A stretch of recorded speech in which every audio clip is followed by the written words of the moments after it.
여러분, 율법이 무엇입니까? 많은 사람들이 이 율법에 대한 이해가 부족합니다. 그렇기 때문에 우리에게 유익한 이 법이 오히려 우리를 더 힘들게 하는 그러한 상황이 자주 연출됩니다. 제가 지금 캄보디아에서 선교하는데요. 이 후진국이 되니까 이 경찰들이 좀 문제가 많습니다. 특별히 교통경찰들이 문제가 많은데요.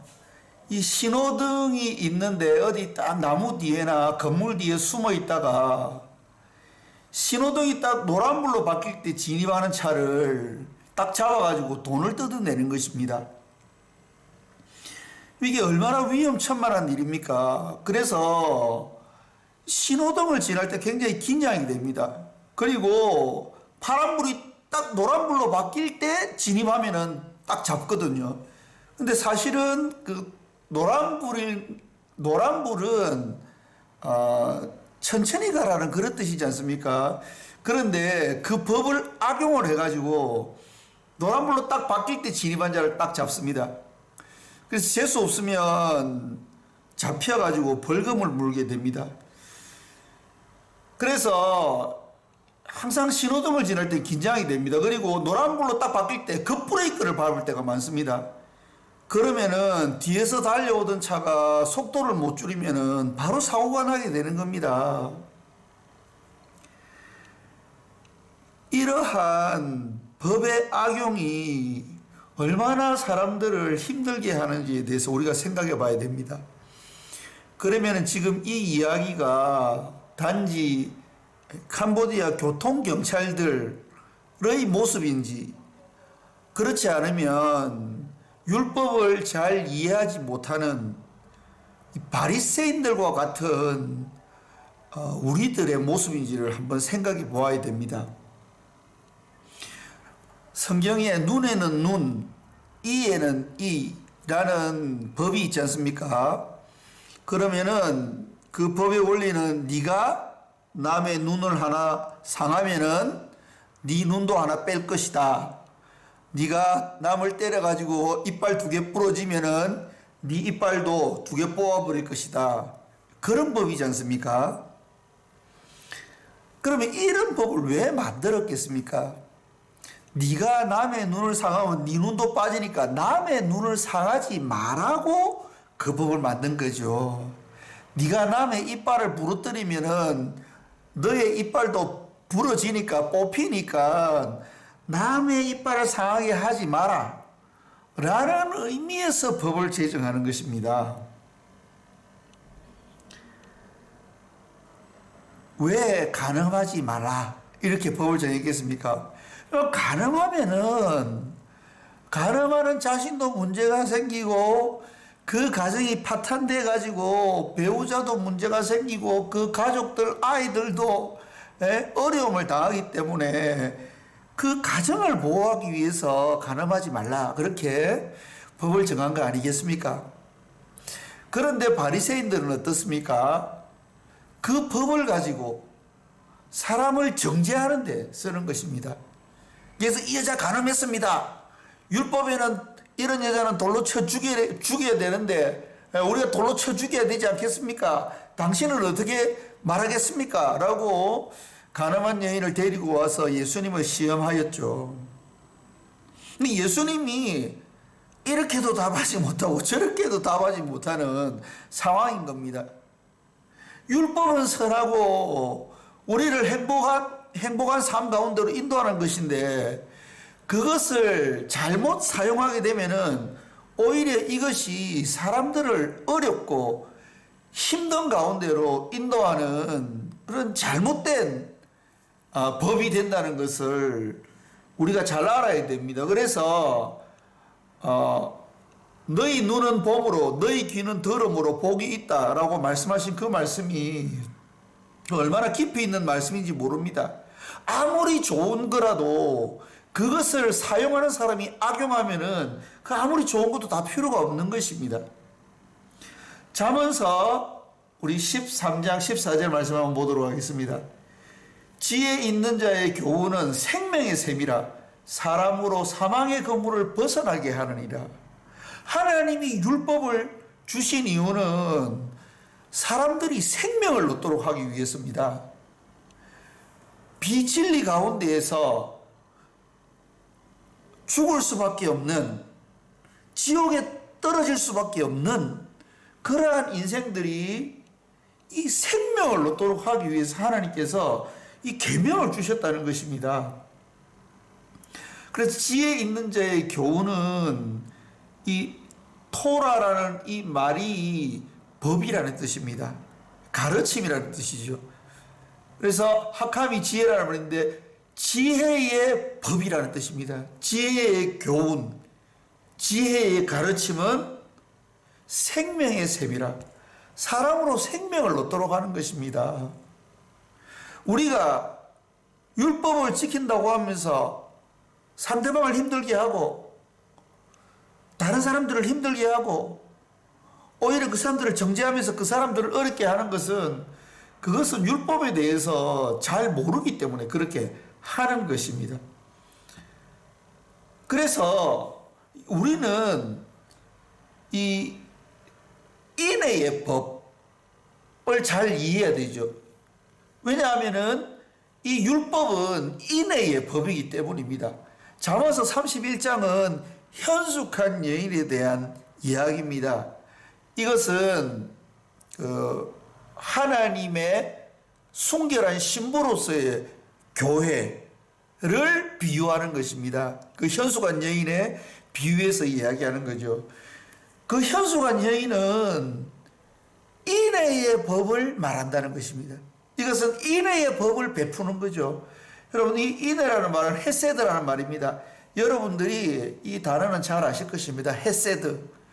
이것은 관계 속에서 상대방에 대한 사랑을 가지고 그 의무를 충실히 행하는 것, 그것이 헤세드라는 단어거든요. 그게 헤세드의 율법. 그러니까 내가 이 율법을 가지고 다른 사람을 지어받고 다른 사람을 정죄하고 다른 사람을 판단하는 그런 것이 율법이 아니고요. 내가 다른 사람을 섬기고 사랑하고 세우고 그 사람이 더욱더 하나님께로 가까이 가서 행복한 삶을 살 수 있도록 하는 것이 바로 이 율법이라는 것입니다. 하나님께서 왜 우리에게 율법을 주셨습니까? 그것은 우리가 행복한 삶을 살도록 하기 위해서 우리에게 유익하기 때문에 율법을 주신 것입니다. 우리가 하나님께서 최초로 주신 율법, 선악을 알게 하는 동산의 중앙에 있는 나무를 먹지 말아라. 율법을 주셨지 않습니까? 왜 그 율법을 주셨습니까? 우리가 창세기를 보면 알 수 있습니다. 창세기 2장 23절. 아담과 하와가 율법을 어기기 전에 이 아담의 모습입니다. 아담이 하와를 보고 이야기한 내용인데요. 내 뼈 중에 뼈요 살 중에 살이라. 이것을 남자에게서 취하여서 여자라 칭하리라. 여러분, 계명을 축약하면은 내 하나님을 사랑하고 내 이웃을 사랑하라. 이렇게 축약될 수 있습니다. 이 아담의 모습, 얼마나 그 계명을 잘 지키고 있는 이 아담의 이 모습을 우리가 볼 수 있습니까? 얼마나 이 율법에 대해서 그 잘 지키고 있는 그러한 아담의 모습을 볼 수 있습니다. 그런데 아담이 선악과를 먹지 말라고 하는 그 계명을 어겼을 때 어떻게 됐습니까, 여러분? 아담이 가로되 하나님이 주셔서 나와 함께 하신 여자 그가 그 나무 실과를 내게 주므로 내가 먹었나이다. 누구가 문제입니까? 하나님이 문제인 겁니다. 하나님이 여자를 안 만들었으면 여자가 나에게 선악과를 안 권했을 것이고, 그러면 내가 안 먹었을 거 아닙니까? 그리고 그 또 여자 때문이에요, 문제가. 그 여자가 나한테 안 권했으면 내가 안 먹었을 거 아닙니까? 그런데 오늘 창세기 3장 12절 말씀에 보면 이렇게 이야기하는 아담의 말 속에서 어폐가 있습니다. 맨 마지막에 뭐라고 기록되어 있습니까? 내가 먹었나이다. 마지막 결정을 한 사람은 아담이었습니다. 그런데 선악과를 따먹고 선과 악을 알게 된 아담은 악을 행할 가능성이 높다는 것입니다. 선악과를 따먹은 아담이 오히려 더 선을 행할 수 있는 가능성이 없다는 것을 하나님께서 아신 거죠. 그래서 선악과를 금하신 것입니다. 아담을 위해서요.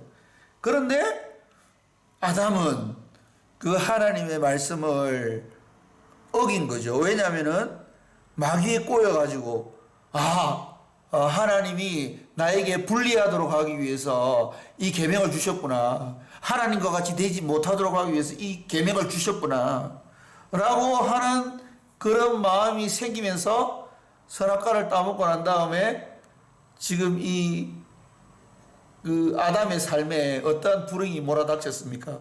하나님을 멸시하고 또 아내를 무시하는 그러한 아담의 모습을 볼 수 있지 않습니까?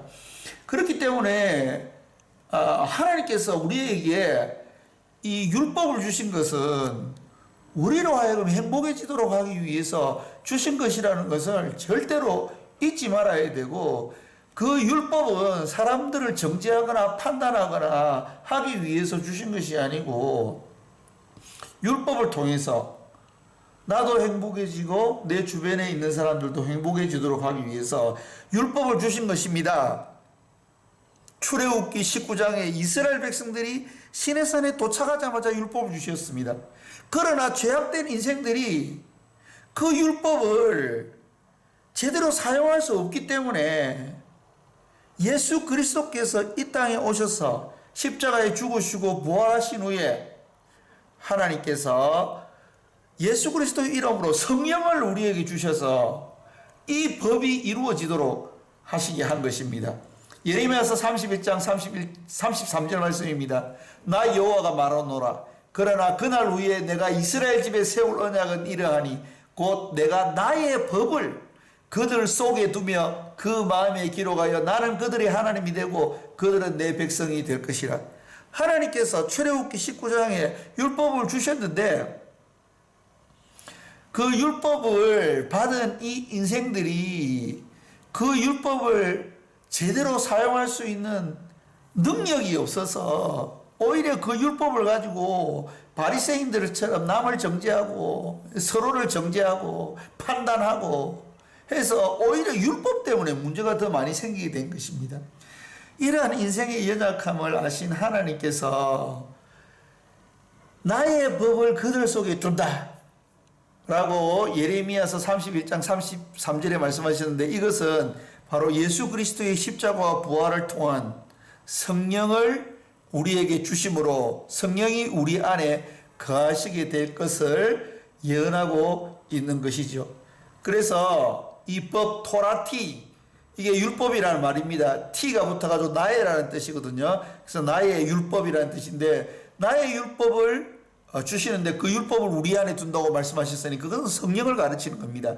그래서 우리가 몇 개의 슬라이드를 통해서 출애굽기 19장의 율법과 하나님께서 신약시대에 주신 이 성령의 법은 결코 다른 것이 아니라는 것을 저희들이 이 성경 말씀을 통해서 이해할 수 있습니다. 하나님께서 왜 우리에게 성령을 주셨는가? 하나님의 법을 이룰 수 있도록 하기 위해서 주신 것입니다. 그렇기 때문에 우리가 하나님의 법에 굴복하지 못하고 순종하지 못한다는 것은 우리 안에 성령이 없다는 것을 반증하는 것입니다. 그래서 하나님께서 우리에게 성령을 주심으로 말미암아 하나님의 법이 이루어지도록 하는 것입니다. 구약의 하나님께서 이스라엘 백성들에게 법을 주셨는데 이스라엘 백성들이 법을 받았는데 율법을 받았는데 그것을 행할 능력이 없는 것입니다. 그렇기 때문에 성령을 주셔가지고 성령을 통해서 우리가 그 율법을 행할 수 있도록 그렇게 우리에게 능력을 베풀어 주신 거죠.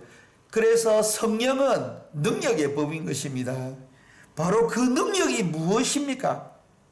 예, 병 고치고 귀신 쫓아내고 하는 능력도 능력입니다.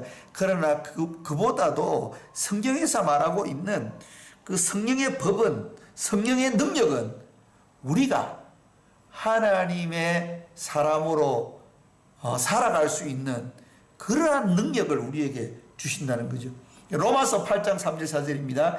율법이 육신으로 말미암아 연약하여 할 수 없는 그것을 하나님은 하시나니 곧 죄를 인하여 자기 아들을 죄 있는 육신의 모양으로 보내어 육신의 죄를 정하사 육신을 쫓지 않고 그 영을 쫓아 행하는 우리에게 율법의 요구를 이루어지게 하려 하심이니라. 아멘. 예. 우리가 성령을 소유하고 성령의 인도함을 받을 때에 하나님께서 말씀하신 그 율법이 우리의 삶 가운데 이루어진다는 것입니다. 이러한 은혜가 여러분들과 저의 삶에 있기를 간절히 소원합니다.